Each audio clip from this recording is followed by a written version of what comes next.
Thanks, Matt. Man, yeah, unbelievable 30 plus minutes.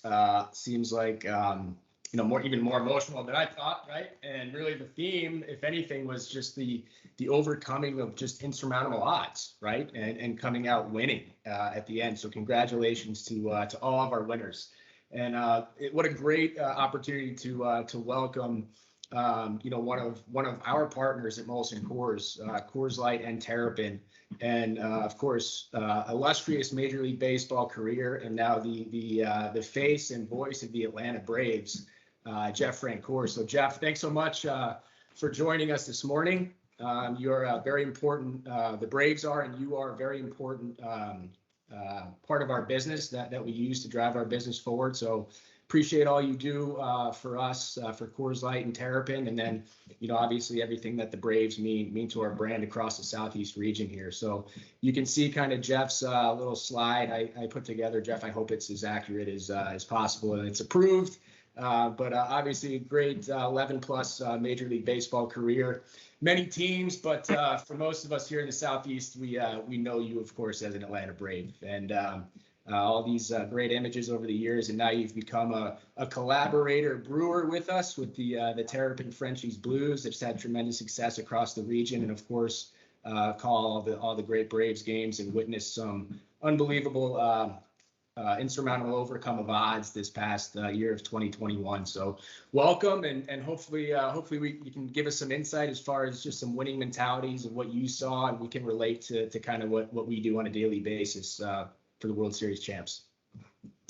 Thank you, Mike. And first off, to everybody, I can't thank you enough, because the thing y'all do more than anything is my fridge is stocked with silver bullets all the time for football season. So I'm the hit of the neighborhood in here. But first off, congratulations to everybody on their awards. Obviously, it takes a great deal of work, sacrifice, and Heidi, I was sitting there listening to your speech and can see how much it meant to you, and obviously what you've been through. And I know the last year and a half, 2 years have been tough, but hopefully we're kind of coming out of it. And because people like you keep Molson Coors and keep what the people are and the business that it is. And, one thing that I love being partners with is it's the people, and it makes it, I'm very particular on what you do. Obviously, when you put your name with something, you want it to be, for the right reasons, but with the right group of people. And for me, that's an easy choice. So it's been so much fun to be a part of this the last 3 years, doing the Frenchies Blues, but also being a part of Molson Coors. And, a lot of people ask me about this year's Braves run. And, I have to be honest with you, if I told you I didn't see that coming at all. For 4 months, we sucked. I mean, we were 500, we win a game, we lose a game. And it was frustrating. I remember thinking in May, the Braves took 2 out of 3 from the Dodgers. And I remember thinking, all right, now they're going to go. And I think I came on air that night, this is where they're going to go on a big winning streak. And I think the Marlins beat them like 10-1. And I'm like, well, so much for that. I'm a great analyst. But you kept thinking, when's this going to happen? And, I'll say this, that it starts with a great leader. And that leader is Brian Snitker for the Atlanta Braves. And what he's done now, for this organization, not only for 45 years, but more importantly, what he's done the last 5 or 6 years at the big league level. And seeing him, I was on the team in 2016 when he came, and we were not very good. We lost a lot of games. We had a lot of young guys. That's when Ronald and Ozzie and all these guys were coming up from AA and AAA. And so I remember thinking, okay, Snit, as he kind of takes this thing and goes over, how's he going to lead a group of guys? And, I've played, as you've seen up there, for quite a few teams in my career, 8 teams, and I've been on different organizations, seen how different things work. And I'll go back to me. Bobby Cox was the best leader manager I've ever had. He knew how to motivate you. He knew when to give you a kick in the butt when you needed it. I think back my rookie year, of course, I was on Sports Illustrated. Had a great year, went to the playoffs, and in 2006 we started 2 for 20. I started 2 for 26 at the plate on a road trip in LA and San Fran. I was awful. I remember we came home and Bobby called me into his office, and I remember thinking, oh man, I'm going to AAA, getting sent down. This is not good. And I went in Bobby's office, and literally I was there for 3 minutes, and he sat me down and he said, Frenchie, no matter what happens, any game the rest of the year, you're batting fifth or sixth for me, and you're playing right field every game the rest of the year. And that little bit right there, just the 3 minutes that he spent there with me, honestly, relaxed me and made my year. I remember getting a bloop single that night, my last at bat. The next night I got a couple hits, and then 2 nights later I had a multi-home run game and ended up driving in 112 runs that year. And, just that little bit of a guy that knew how to motivate you, knew when you needed a little word. Now, don't get me wrong, Bobby was tough, man. He would jump you. Y'all remember he pulled Andrew Jones from a game out in center field for lollygagging a ball, but he also knew when to give you, a pat on the back and say, you know what, we're going to get it. One of my favorite stories with Bobby that I tell people is my first ejection ever. Obviously, we all know Bobby got ejected 162 times in his career, it's a whole season. Can you imagine a manager getting ejected every single game? That was Bobby for his career. So we're in San Diego on a Sunday, and it's the sixth inning, and I start arguing balls and strikes. I get thrown out, and I'd never been thrown out in my life. High school, minor leagues, and into the majors. So I didn't really know what to do. Well, here comes Bobby running out of the dugout.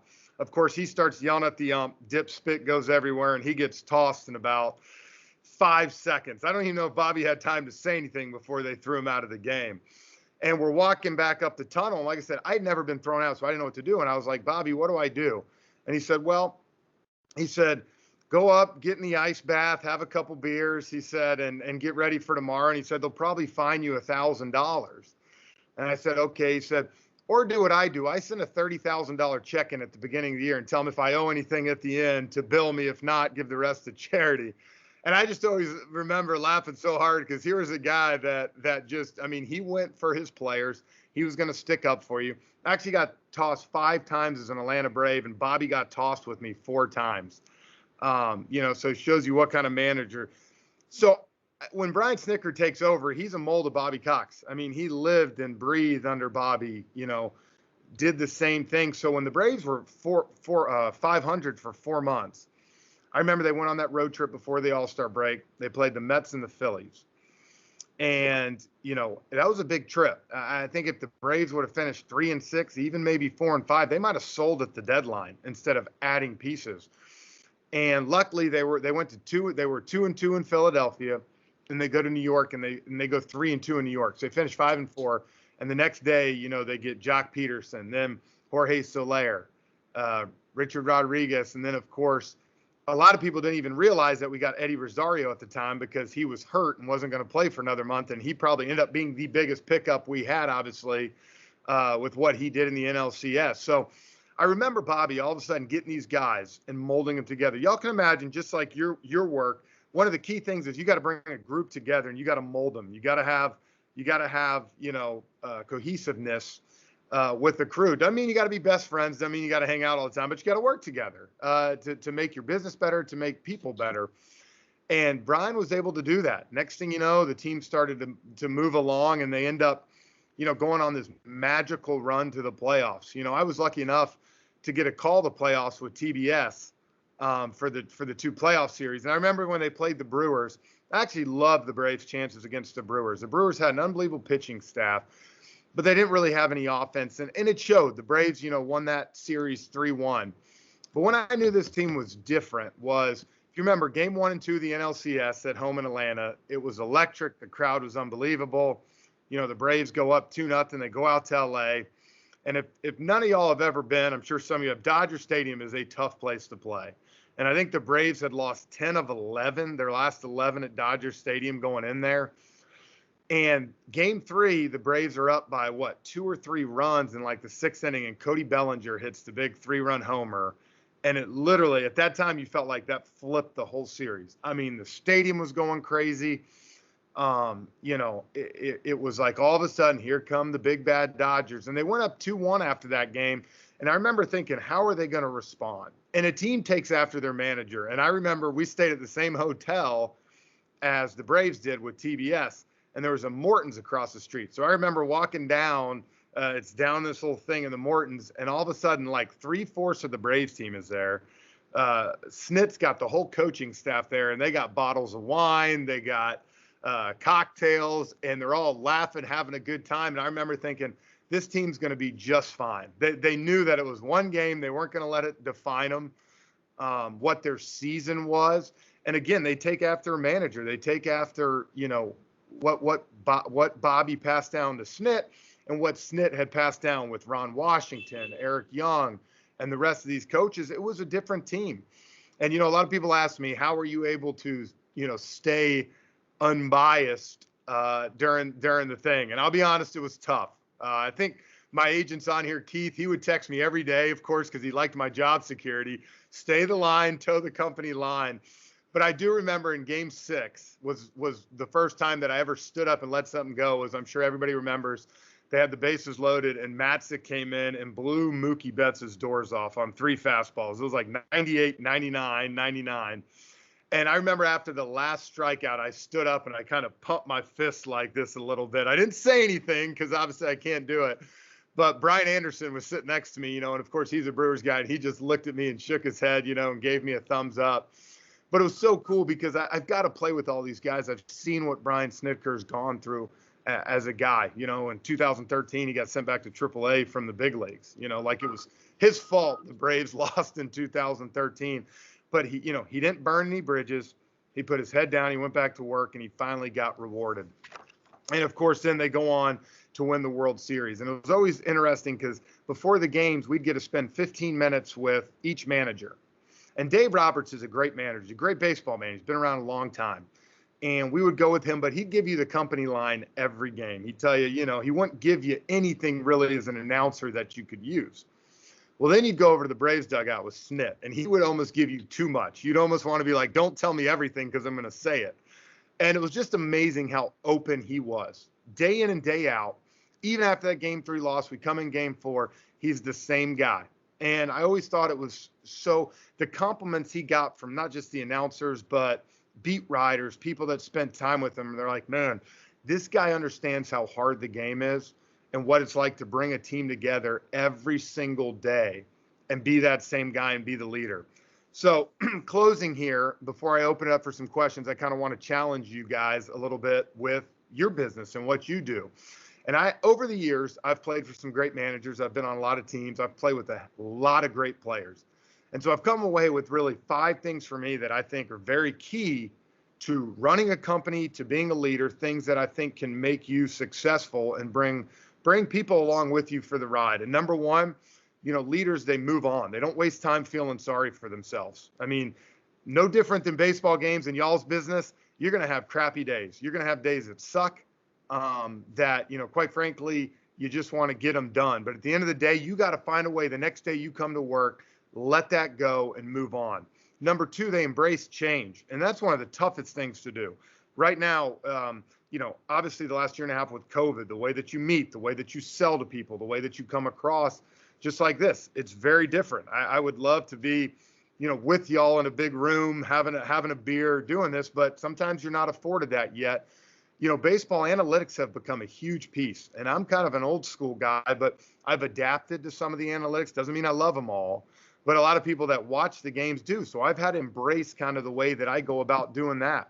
Number 3, celebrate others' achievements. Look at there's a lot of people on this call today, and there's only a few that were able to get the awards that they did. Be happy for them. If anything, it should motivate you to want to go out there and do a better job so you can be where they're at. But be happy for them. They're teammates, they're people that you're with, and truly you should be happy for your friends and coworkers. Number 4, one that I tell my daughter and son all the time, you got to be willing to fail. You got to know that there's going to be deals, there's going to be things that don't get the job done, and quite frankly, you're going to lose them. And my daughter is I coach an 8U softball team, and I'm the pitcher, and sometimes I strike these girls out, of course, and they come walking back to the dugout and they're crying, and all this. And I remember the first time I ever struck my daughter out, she came back to the dugout crying. And there's one thing I got from my dad. It's, you ain't going to cry on my field. And I remember going up to my daughter saying, sweetheart, Daddy struck out over 1,000 times in the big leagues. And I'll never forget, she looked at me and she goes, and you got paid for that? And, I always laughed. I said, yeah, and I got paid pretty good to do it. But So now she tells her teammates that, but you got to be willing to fail. Baseball is a game of failure so much. Same thing with your business. And the last thing that I like to say is days like today, when you get awards, when you have reflect and enjoy success, enjoy the good days, because we tend to always think back to the bad days when you didn't get a deal done, when you struck out 3 times and left the bases loaded, but we don't ever think about the days where you killed, you got a deal done. We don't think about the days where you hit the 3-run homer and had a walk off. Enjoy those days. And closing, I'll always say one thing. My dad was in education for 38 years. And he was a disciplinarian. He was a great man, and he's still alive, so he still is a good man. But I'll never forget, at the end of my career, my dad, came to tons of my away games, surprised me, all this stuff. And I'll never forget, we were sitting one time down in Florida. They retired down there. We had the kids out in the ocean. I just asked him, I was like, Dad, what's your favorite memory from the big leagues, when I was in the big leagues? And I was thinking it was going to be a walk-off home run or something like that. And he said, you know what was? He said, I came to Cincinnati to surprise you. And after a game, you had a bad game. The team lost. And he said, you came walking out of the locker room, and a lot of people walked by, a group of about 30 kids. And he was like, you stopped and signed every one of their baseballs. And he was like, because more than anything, I knew that I had raised you to be a good man, to be a good person, and to give back. And I'll say this, I'm not a saint. I walked past kids before plenty of times. But my point is that so many people in my life, from my dad to coaches, impacted me to be that person. So as parents, I'm sure many of you have kids, to coworkers, I'll challenge this on the final one. Every day you go to work, or every day you wake up, challenge someone to be better. Challenge them to go out and be successful, and motivate them to do that. Because if you bring them along for the ride doing that, I promise you it'll be one of the most rewarding things you'll ever do.